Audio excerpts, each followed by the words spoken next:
সীতাকুণ্ডে শিপইয়ার্ডে gas leakage থেকে বিষক্রিয়ায় ৮ শ্রমিকের মৃত্যু। চট্টগ্রাম বন্দরের বহির্নোঙরে ২ জাহাজের সংঘর্ষ। ফিলিং স্টেশনগুলোতে সিএনজি গ্যাসের চাপ কম, ছুটির দিনেও দীর্ঘ লাইন। দিন দিন ভোগান্তি বাড়ছে, অভিযোগ চালকদের।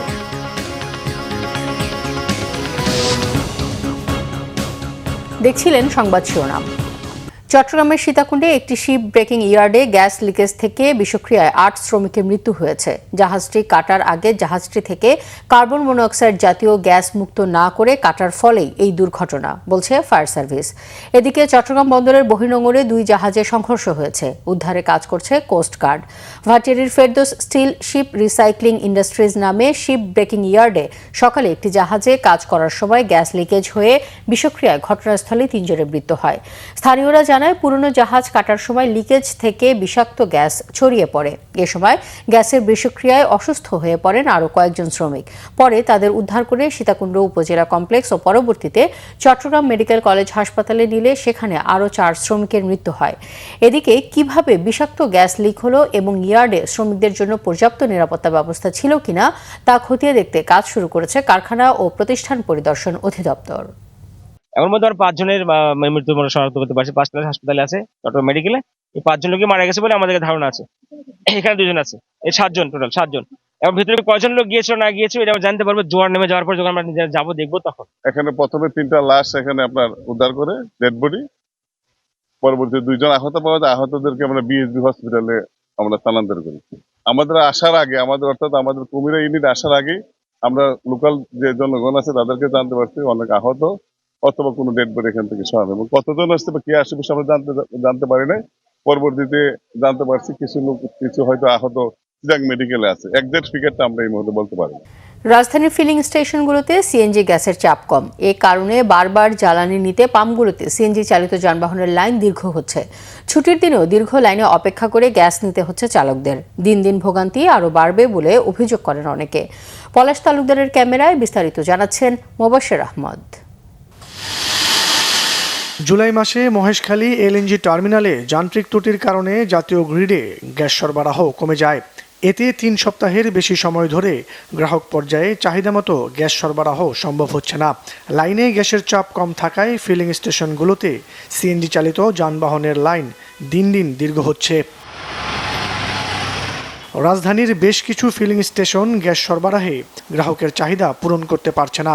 আবার কিছু স্টেশন সংকটের কারণে গ্যাস সরবরাহ বন্ধ রাখতে বাধ্য হচ্ছে।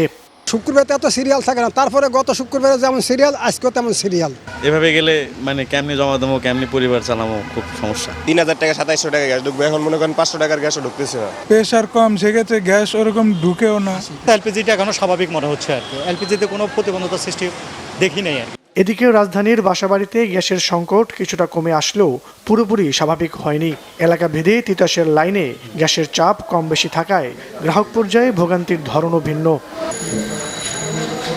জ্বালানি বিভাগের তথ্য অনুযায়ী বুধবার জাতীয় গ্রিডে গ্যাস সরবরাহে ঘাটতি দাঁড়ায় 117 কোটি ঘনফুট। দেশে দৈনিক গ্যাসের চাহিদা প্রায় 380 কোটি ঘনফুটের বিপরীতে সরবরাহ 203 কোটি ঘনফুটে নেমে এসেছে।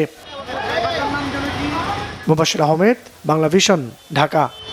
প্রসঙ্গ আন্তর্জাতিক। তেহরানের অনুমোদন ছাড়া হরমুজ প্রণালীতে জাহাজ চলাচল স্বাভাবিক হবে না বলে হুঁশিয়ার করেছে ইরান।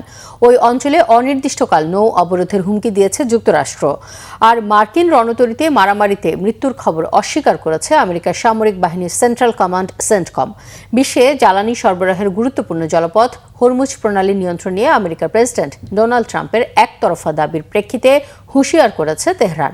ইরানের যুদ্ধকালীন কমান্ড হেডকোয়ার্টার খাতাম আল আম্বিয়া থেকে বলা হয়েছে, হরমুজের দখল প্রসঙ্গে নিয়মিত অসত্য বক্তব্য দিয়ে মার্কিন বাহিনীর হতাশা আর অসহায়ত্ব প্রকাশ করছেন ডোনাল্ড ট্রাম্প।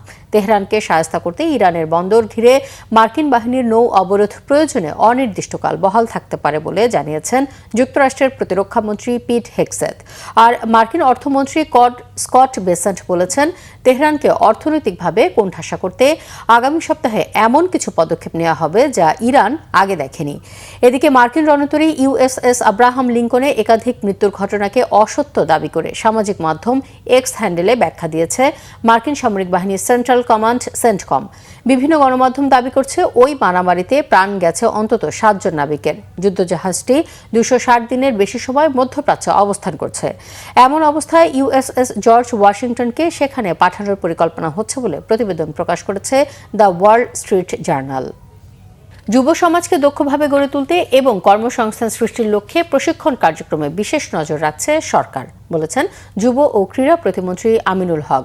ডিবেট ফর ডেমোক্রেসির ছায়া সংসদে আজ এসব কথা বলেন তিনি। দক্ষ যুবশক্তি গড়ে তুলতে সরকারি ও বেসরকারি খাতের সম্পৃক্ততা শীর্ষক ছায়া সংসদের আয়োজন করা হয় এফডিসিতে।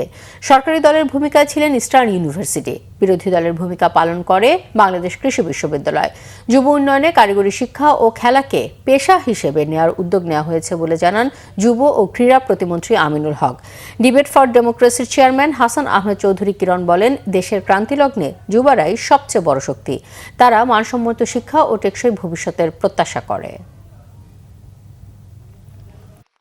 শতভাগ আমাদের যুব এবং যুব নারীদেরকে দক্ষতার মাধ্যমে তাদের কর্মসংস্থান আমরা নিশ্চিত করতে চাই। এখানে যদি ন্যূনতম কারো বিষয়ে যদি কোনো দুর্নীতির বা অনিয়মের কোনো অভিযোগ পাওয়া যায়, এবং আমি দায়িত্ব নিয়ে বলছি এটির বিষয়ে আমি জিরো টলারেন্স দিয়ে সাথে সাথে তাদের বিরুদ্ধে ব্যবস্থা নেওয়া হবে। বিগত শাসনামলে আমরা দেখেছি যে আর্ন প্রজেক্ট, বিভিন্ন প্রজেক্টের নামে তারা ট্রেনিং না করিয়ে যারা ট্রেনিং দাতা এবং ট্রেনিং গ্রহীতা তারা কিন্তু অর্থ ভাগাভাগি করে নিয়ে নিত এবং সার্টিফিকেট প্রদান করে দেওয়া হতো। আমরা চাই না যে কোনো ধরনের আর্ন প্রজেক্ট বা প্রশিক্ষণ দিবার নামে ট্রেনিং না করে অর্থ যাতে লুটপাট না হয়, সেটি কিন্তু আমরা আশা করতে চাই। এই ছিল এখনকার মতো। পরের সংবাদ সন্ধ্যা 6টায়, এর আগে 5টায় রয়েছে নিউজ টপ 10 দেখার আমন্ত্রণ রইল। এছাড়া বাংলা ভিশন সংবাদ ও সংবাদ সংশ্লিষ্ট অনুষ্ঠান দেখতে ভিজিট করুন www.bvnews24.com ও facebook.com/banglavisionnews এবং সাবস্ক্রাইব করুন youtube.com/banglavisionnews। ধন্যবাদ।